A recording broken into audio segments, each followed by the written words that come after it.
निमिता दिखावटी की ज़िंदगी क्यों जी रही है?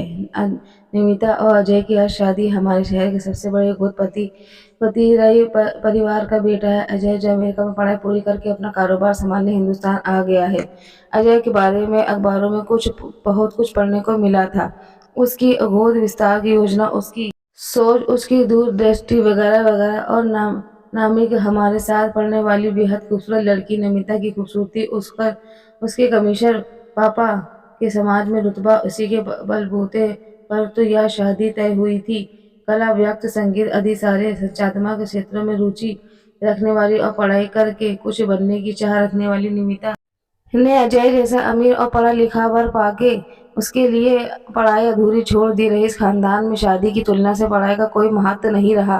शादी की में पानी की तरह पैसा बहाया गया। शादी के फोटो न केवल भारत के बल्कि विदेशी पत्रिकाओं को भी छपवाए गए। नमिता की खूबसूरती के बेहद चर्चे हुए। नमिता वाहिद जोड़ा हनीमून के लिए कहा गया, इसके भी चर्चे अखबारों में।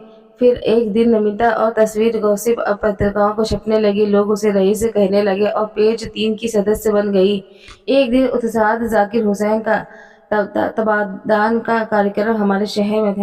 हम दोस्तों ने नमिता को फोन किया और पूछा, चलोगी उस्ताद जाकिर हुसैन का तबला सुनने? हंसकर वो बोली, मैं तो कल शाम को उनसे मिलने होटल में गई थी। हमारे बिजनेस बिजनेस हाउस में तो यह कार्यक्रम आयोजित किया है। आज रात उनका खाना हमारे घर पर अजय चाहते हैं। घर की सजावट बस भारतीय ढंग से हो और व्यंजन की लजीजों से हो, इसलिए आज मुझे घर पर रहकर सभी इंतजाम देखने होंगे। आप लोग तबला वादन सुनकर जाओ ना। हाँ, आप लोगों को फ्री पास चाहिए तो बताना, मैं इंतजाम कर दूंगी। हम दोस्तों ने उस पर आभार मानते हुए फोन रख दिया। एक दिन पेज 3 पर हमने उसकी तस्वीर देखी। बेकिस्मती साड़ी पहने, मेकअप से सजी धजी गुड़िया जैसी नमिता अन्यालय के बच्चों को लड्डू बांट रही थी। ऐसे बच्चों जो उस वक्त की रोटी के लिए किसी से एहसान के मोहताज हैं, उनके पास जाते हुए कीमती साड़ी व गहने पहन कर जाना कितना उचित था।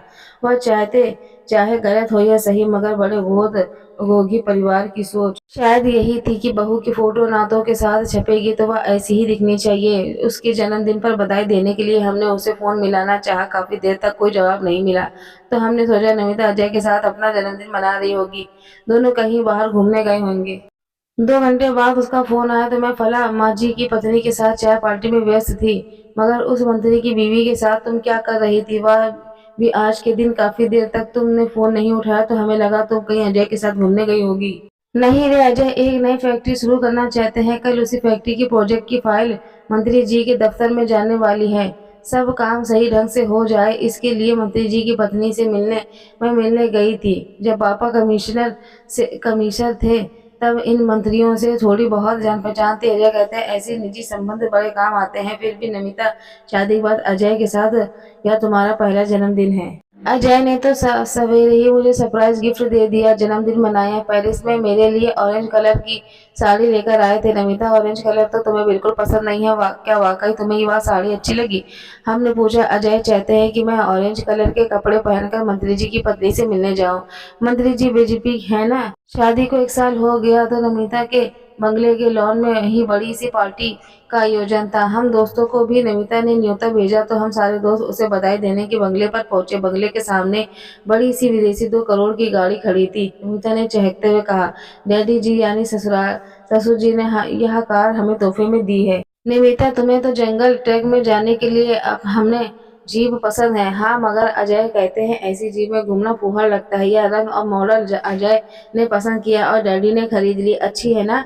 पार्टी के ढेरों फोटो खींचे जा रहे थे। गॉसिप मैगजीन में अब चर्चे होंगे। नमिता ने किस डिजाइनर की साड़ी पहनी थी, कौन सी मिक्स जूते पहने थे, कौन सा डायमंड हाउस से उसके हीरो का सेट बनाकर आया था, वगैरह वगैरह।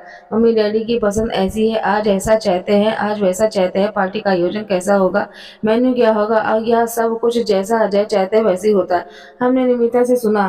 दया आई, पर निमिता एक बार अपने ऊपर झांक कर ना देखो कि तुम क्या चाहती हो, तुम्हारा वजूद क्या है, तुम्हारी अपनी पहचान क्या है, तुम किस व्यक्ति की मालिक हो। शादी के बाद मात्र का एक दिखावती गुड़िया बनकर रह गई हो। कपड़े कपड़े भारी गहने बेकिस्मती गुड़ियों में घूमने वाली रईस मंत्री की पत्नी तक पहुंचने का एक जरिया, यह सब जो तुम कर रही हो, इसमें तुम्हारी सोच, चाहत, मनपसंद कहाँ है? तुम तो एक नुमाइश की चीज़ बनकर रह गई हो। तुम भी तब फिर भी तुम खुश हो। इंसान पढ़ लिख कर अपनी सोच के समाज में अपना स्थान, अपनी पहचान बनाना चाहता है। शादी के बाद अमीरी के साथ-साथ समाज की रुतबा तो मिल गया, फिर अपने सोच विचारों के कुछ बनने की, अपना अस्तित्व, अपनी पहचान बनाने की तुमने ज़रूरत ही नहीं समझी। सोच दूसरी की सोच तुम्हारा दायरा बनकर रह गई। दूसरों को कहना, उनकी मनपसंद को मानने तो हुए तुम।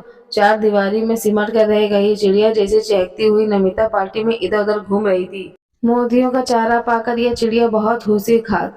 चांदी की थाली में खाना खाते हुए उसे बड़ा आनंद आ रहा था। अपनी अवधि पे इतराती नमिता अपने आप को बड़ी खुशकिस्मत समझती थी।